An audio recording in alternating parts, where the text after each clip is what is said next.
What's an easy way to explain spirituality and how can it help you go through some major life shifts? Now, I know when people first hear the term spirituality, they think woo woo or maybe even Christ and God or, the woo woo of like witches and crystals and, or maybe even Buddha. There's so many different ways to define spirituality. The simplest term is the thing inside us that makes these avatar meat bodies move. We all have a spirit inside. And when we're talking about spiritual things, we can define that as things that are unseen. Science has determined that these eyes here only see a very, very small percentage of what's actually in existence out here. The percentage, I believe, is really high. It's like upwards around 80 or 90% of reality that we don't have the capacity of seeing with our visual eyes. But have you ever walked into a room and felt something without knowing why? Sometimes you can sense what that feeling is. Like maybe you walked into a room where people are excited to see you, or that's a little too easy. How about have you ever walked into a room where people weren't excited to see you? Could you feel the tension? That's energy. That is spirituality. You have a spirit, they have a spirit. The connection of energy in between, that's the spiritual world. Actually, that's the quantum world. But spirituality is everything, energy is everything. And so, at the core of everything, no matter what your career is, no matter where you, no matter if you're single or if you're with someone, doesn't matter if you're living on the coast or in the middle of the country, spirituality is an anchor that can take you through any life change. So let's go over a few of them. Nature. Nature. Whether give yourself something about nature to set a goal with, whether it's to never miss a sunrise, never miss a sunset, maybe ground your feet into grass every day, maybe even just a mindful sip of water and blessing it. Those little tiny micro programs into your brain are going to help you connect to the inner energy and keep you centered as life throws its waves at you. And I know it sounds little and insignificant. Trust me, they are not insignificant. Have you ever missed a pet's feeding schedule? They know. Humans are kind of the same. We love patterns. So real fast, my name's Deborah Kaye. This channel is called Awaken with Deb, and I spell that with two B's when I go by Deb.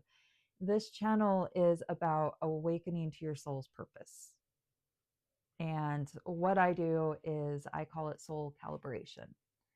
It is tuning in to the you that's already there. So you don't have to fix anything. You don't have to add anything. You don't have to worry about being more. We're just looking at who you are. How did you grow up? When did you last feel like you? Do you feel safe? If you could feel completely safe in all categories, what would that feel like right now? So with soul calibration, it is offering a space and an energy for you to reflect back on who you are in a safe way, in a judgment-free way, in an open and expansive way. And if you have found this video, you're obviously resonating at this energy of leveling up, of awakening, of becoming a truer you. Because we can only watch that which we vibrate at. So if you're watching this video, it's definitely for you. And now I've titled this video, How to Use Spirituality to Go Through Life's Big Moments, or something to that effect. And I say that because even though I can look back in my lifetime, and as a teenager, I wore an ankh and a snake. I was very occultish as a teenager. And did I understand the true significance of it? I mean, I think I did, honestly.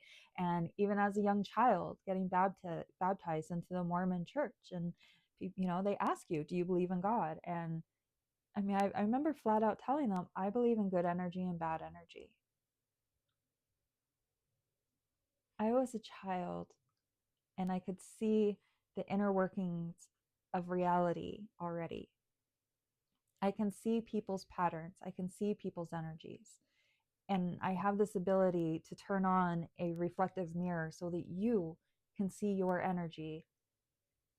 Because most of the time, when people are looking in the mirrors, they're seeing who they were told they had to be. They're seeing who they thought they had to be to prove themselves to someone. And maybe even to yourself. Maybe you did things to prove things to yourself. And that's part of the journey. Most everything I've done to prove to myself. Rarely for others. The impressiveness of others was just a byproduct. And actually, through impressing others, there was a moment that I quit a hobby altogether because I was tired of the compliments. I was tired of impressing people. I was tired of being put on a pedestal. So I just stopped. And it's really interesting because I'll see people years later and they'll be introducing me to a friend that they're with, and they'll say, oh, this is Deb. She's really good at blah, blah, blah. And I'm like, I haven't done that in years. So there's identities that people out there have built up of you. And coming back to your spirituality is realizing that those identities of yourself exist in everyone's minds, but you don't have to let it bother you.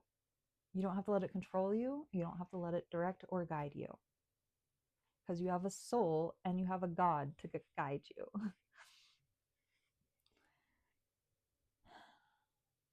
Using spirituality to guide you through big life moments. From the time I solidly started understanding spirituality,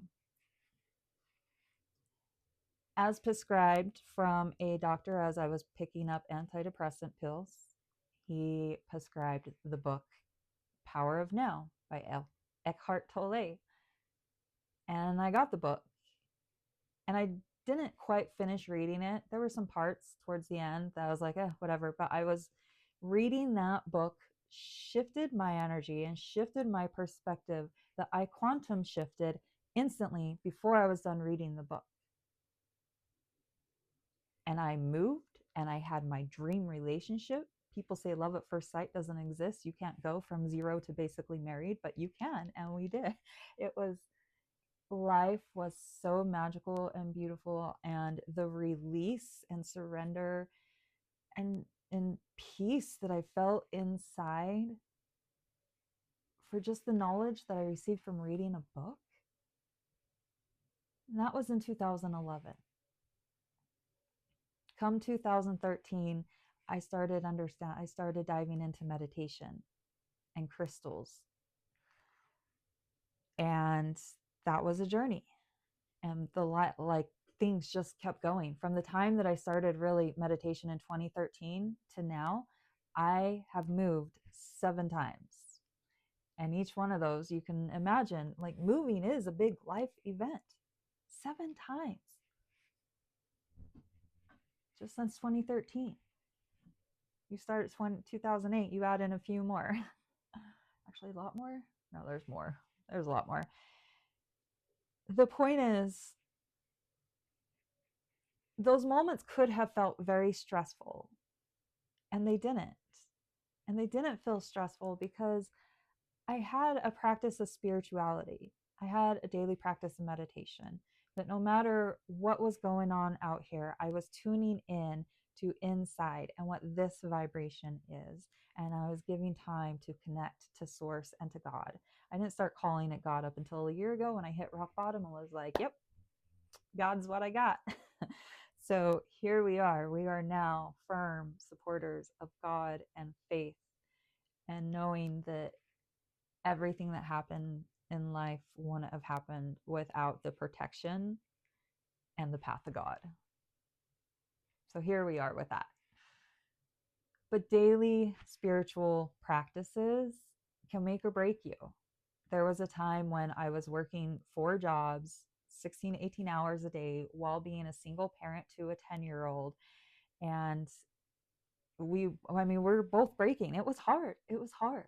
But I made sure to have my moments of peace with meditation, have my moments of peace looking at the sunrise or the sunset. Even though I was working whatever, I would try to snag timelines where I could see either the sunrise or sunset. There would be specific years where for a whole year I'd be like, I'm not missing a sunrise for this whole year, or I'm not. And then I think I did sunsets first, and then I was like, okay, sunrises. And then after a year of sunrises, I was like, you know what? I want a house where I don't have to drive somewhere to see the sunrise. Within 2 days of saying that, I had two different contractors call me up out of the blue to see if I was ready to build a house. Things that one contractor I didn't even know. The other one was a list that I put myself on like 2 years previously, maybe even 3 years, and I had completely forgot about and didn't even know it was an option anymore. So it's, you follow the path of spirituality and it rewards you. It takes care of you. 1111, as I said that. Peaceful moments of breath, even if it's just in your car. With the craziness of being a single parent, the moment you're in your child's vicinity, they need they deserve your attention. Your attention deserves to be on them 110% with them as your focus. So before I would go inside, I would set my vehicle and I would center. I would, even before going into work, I would sit in my vehicle and do a visualization of a protective bubble over myself. Nice little white golden light of protection. And at that time, one of the jobs was serving tables, and that's a very high energy job with a lot of random people that don't look at you as a person. So you really do have to have that energy protection going on. Cleansing with showers at the end of the day. Beginning your day with a fresh cleanse and embracing the water for the memory that it offers and the information that it can carry onto the rest of the world as it makes its travel through its different stages of its life. Water is magical. No one's talking about water as much as they should. Bless your water when you drink it. This is coffee, which is, coffee is a plant. So I'm considering this as a grounding form of tea. And I did bless it. What are some other ones? Journaling. Journaling was really hard to start. I feel like I've been trying to get a steady habit of journaling since I was 6 years old. And it did not really take until 2012, 2013, 2014, maybe 2015. I don't know. It was, I used meditation as well. Okay. So I was in the fitness world and I would journal I was very up on making sure I was keeping track of my progress, how much muscle am I gaining? What do my exercises look like? What do my diets look like? And then there was a time where I stepped away from that because I feel like it was not my path. And with that was more meditation and more journaling. And then I would do challenges of like daily meditations and a challenge to journal. So journaling became a really strong hold in my journey. And it has its own journey because it starts off as like, just write whatever you think you can write. Just let the hand write. Or sometimes you need subjects and prompts to get you started. That's okay too. There's a lot of prompts out there in journal in the world of digital products. And that's one of the, I have a digital product sitting on the back burner, not on the website, ready to go. Technology, that's where I fall short of getting things out there, is technology. I don't own the proper technology, and the time it takes to do the technology right without having the skills to do it fast takes more time. So Journaling. Journaling was important.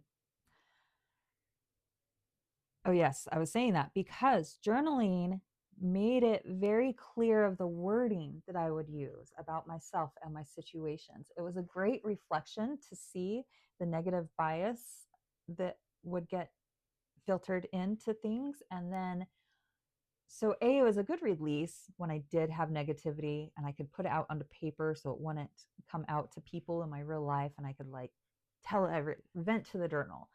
But also there came a time where like venting felt gross. And then there was a time where life was so chaotic, I couldn't even begin to write a single thing. I would sit there with a journal and like I could feel all this energy and change. I was like, I don't even know how to begin writing. And I think I went a year of not journaling because of the overwhelm that I was going through.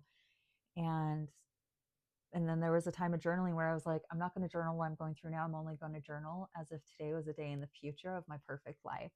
And so I did that for a little while. And it's amazing how much stuff comes true. And, just these little spiritual practices can help you see how you frame things. And then there's a journaling practice where as you want to vent or write something negative, you pause and you actually dig into the situation and reframe the situation to a positive, in the moment now relation. And that completely changes your world. And that's how you really get into change. Once you start getting to that, where you really catch those negative thoughts and don't feel the need to vent, and you can catch them and reframe them, that's when the subconscious really starts getting reprogrammed. And as we're talking about the subconscious, since I brought that up, did you know your subconscious has made a decision for you 10 seconds before your brain tells you what the decision is? So when they say the subconscious, whatever lies in your subconscious will rule your life until you make it conscious, absolutely true. But that's what we're here for, is to dive into our subconscious and see what's there. Through meditation, you absolutely see what is sitting in your subconscious. Through sitting or movement or flow or getting into the body and somatic release and seeing what stories are attached to those energy bubbles, you absolutely dive into your subconscious and you do the work and you change the energy that is being projected out and you change your life. That's how we do it. That's what soul calibration is. So I can see that this video is getting long, and so I'm going to go ahead and wrap it up. So some quick spiritual tips to get you through big life changes. Pick up a practice or habit that involves nature in some routine. Bless your food and water. Pick up a practice of journaling.